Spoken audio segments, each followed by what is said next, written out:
Welcome back to today's video. Today is Saturday, October 4th, 2025, and today we are going to be talking about the New Hampshire gubernatorial election.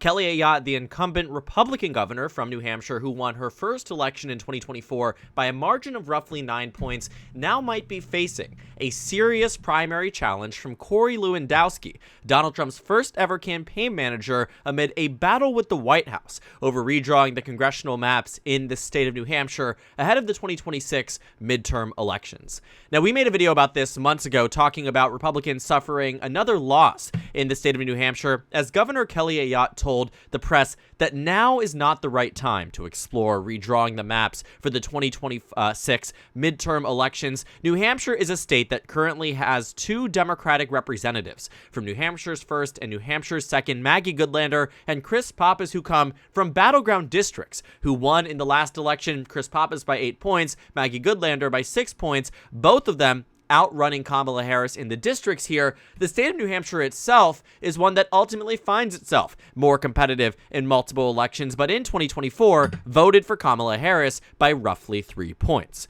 So the White House went to Republicans in New Hampshire, who currently control the state legislature as well as the governorship, and asked, let's redraw the maps.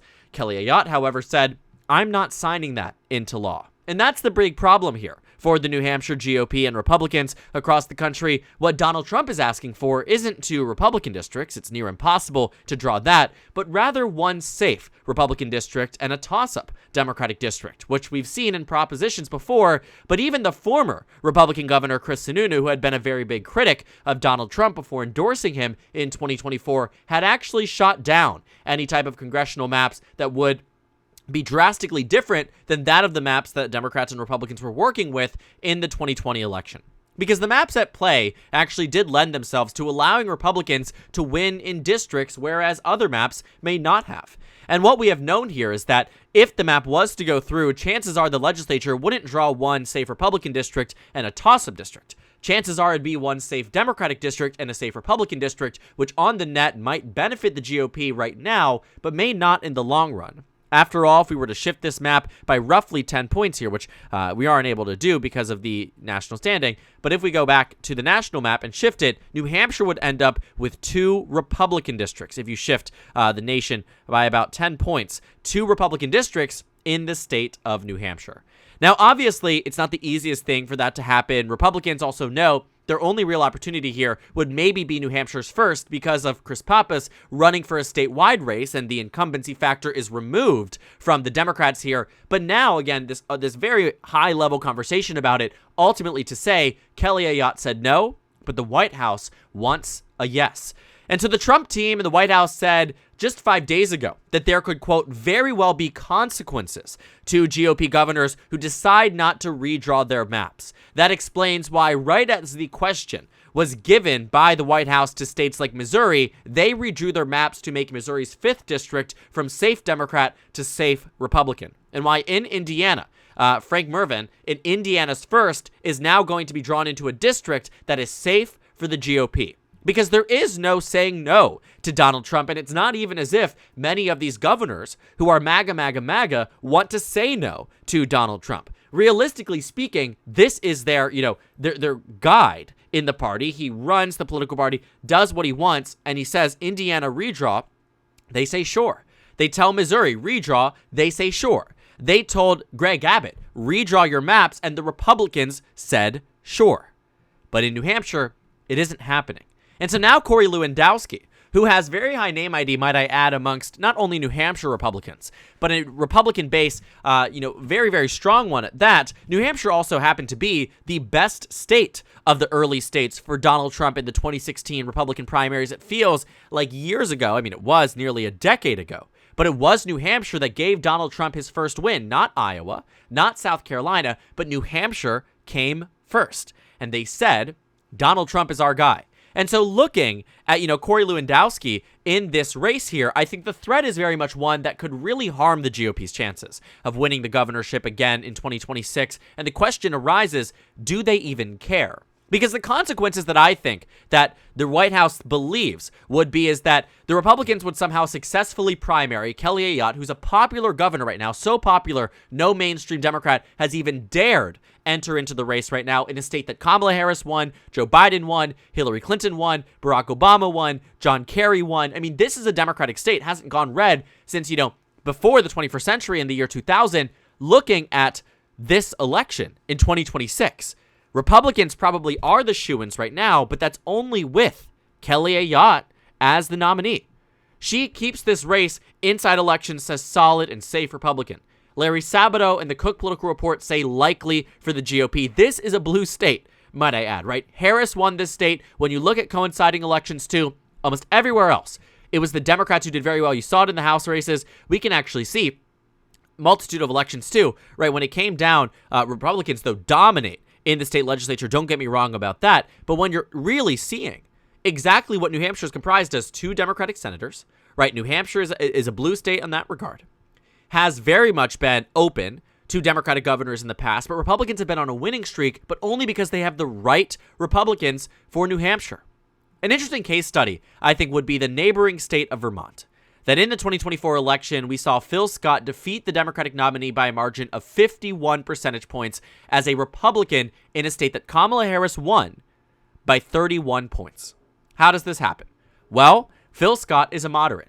By every metric, he is someone who did not vote for Trump ever. He has been very opposed to the way in which the National Republican Party has been associated with his brand. And, as much as there has been this conversation about somebody else replacing Phil Scott, it hasn't come to reality because Vermont Republicans know without Phil Scott, they lose the race by a massive margin. And in 2026, it will be a conversation about whether or not Phil Scott runs again, because right now, if he does, it's safe and likely Republican. In New Hampshire, nearly the exact same thing.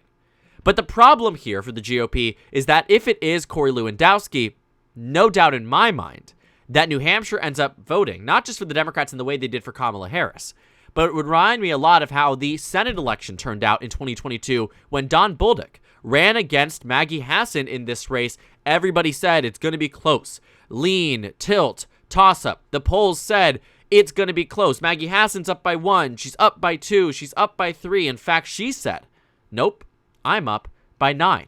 And she won the race by a massive amount. This was one that, 6 years prior, she had won against Kelly Ayotte, now the governor of the state, by 0.1%. I kid you not, 0.14%. It was the closest race of the Senate cycle and the closest New Hampshire Senate race since 1974. I mean, you're talking about the day and age that Richard Nixon is leaving the White House amid scandal and controversy. Was the last time New Hampshire was this close in 2016, and 6 years later against not Kelly Ayotte, who kept this race close because, again, she wasn't extreme. She wasn't associated with the MAGA brand, and even today she really isn't, but Don Bolduc absolutely was. Who was out there endorsing Don Bolduc? Right? Donald Trump, Mike Pompeo, Michael Flynn, Nikki Haley, Ron DeSantis. All the names you would never want to see associated with yours in a blue state. And voters responded accordingly. Now, with Lewandowski, if he leads the ticket, forget just the governorship that you're losing. You're losing numerous state legislative elections. You're losing the House races by even higher margins than you've seen before. Even 2018, New Hampshire was one that had some close races, right? One race was 8, the other race was 13, but you'd see something more similar to this rather than what you saw in 2024, which were single-digit races in both districts. If Lewandowski is leading the ticket, immediately this race goes from being likely and safe for the GOP to likely and safe for the Democratic Party. Because the Democrats, like I said, don't want to run in this race. Because they've seen this before, right? It's like 2018 was a great example because in 2016, Chris Sununu ended up in the position where he was able to win this race. Maggie Hassan went on to become senator. Chris Sununu defeated Colin Van Ostern in this race by a margin of just 2 points. Close race, but the 2016 election in New Hampshire was close in every regard. But the Republicans pulled ahead in the governor's race. But then immediately, Chris Sununu became popular.